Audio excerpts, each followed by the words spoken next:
तो आज हम chapter number 1 direct and inverse proportion की exercise number 1A first exercise का लास्ट क्वेश्चन नंबर 10 सॉल्व करेंगे.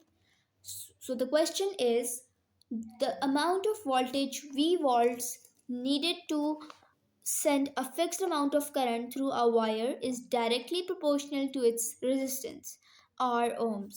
When R equals to 6, V equals to 9. Part 1, find an equation connecting V and R.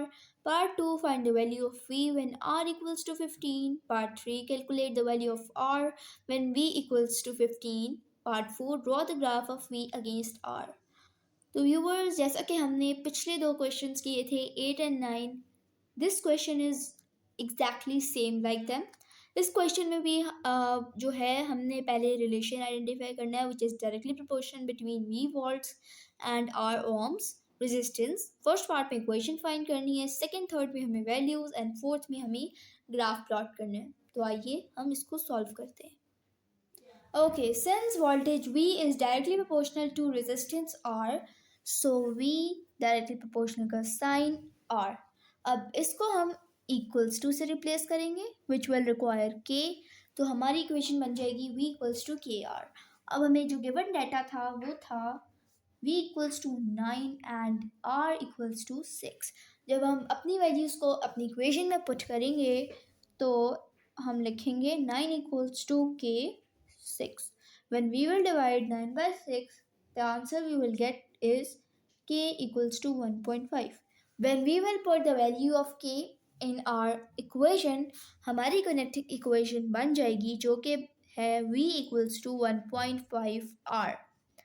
So we have found our connecting equation, also done our first part. Second part जैसा कि आप लोगों ने देखा था कि हम लोगों ने उसमें वैल्यू फाइंड करनी है, तो आइए वो भी फाइंड करते हैं. सेकेंड पार्ट में हमें आर की वैल्यू 15 मिली हुई थी एंड वी की वैल्यू हमने फाइंड करनी थी. सिंपली हम अपनी इक्वेशन लिखेंगे और उसके बाद हम इसमें अपनी आर की वैल्यू पुट करेंगे जब, तो 1.5 मल्टीप्लाई बाई 15 विल बी 22.5. इसी तरह जब हम थर्ड पार्ट फाइंड करेंगे तो उसमें हमें v की वैल्यू 15 दी हुई है, r की वैल्यू हमने फाइंड करनी है. हम दोबारा से अपनी इक्वेशन लिखेंगे which is v equals to 1.5 r.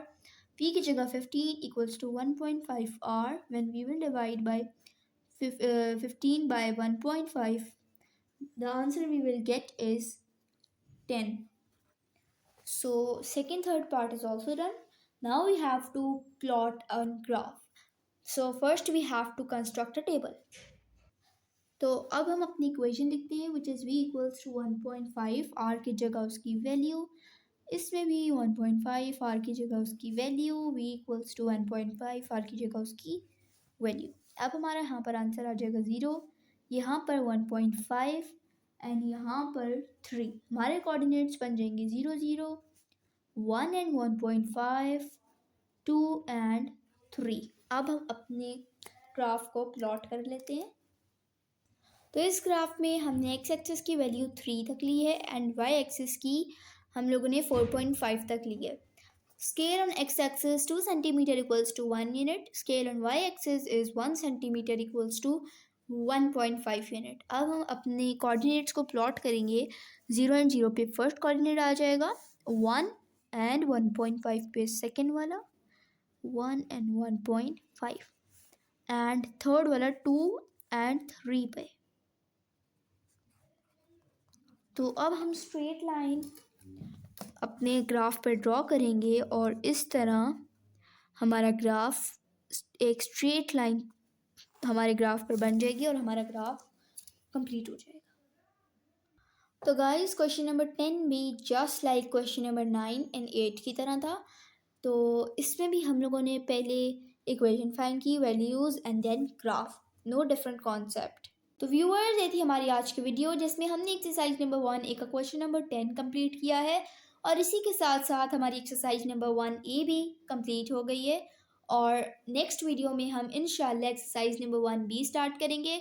हम उम्मीद करते हैं कि आपको एक्सरसाइज 1A कम्प्लीटली समझ आ गई होगी.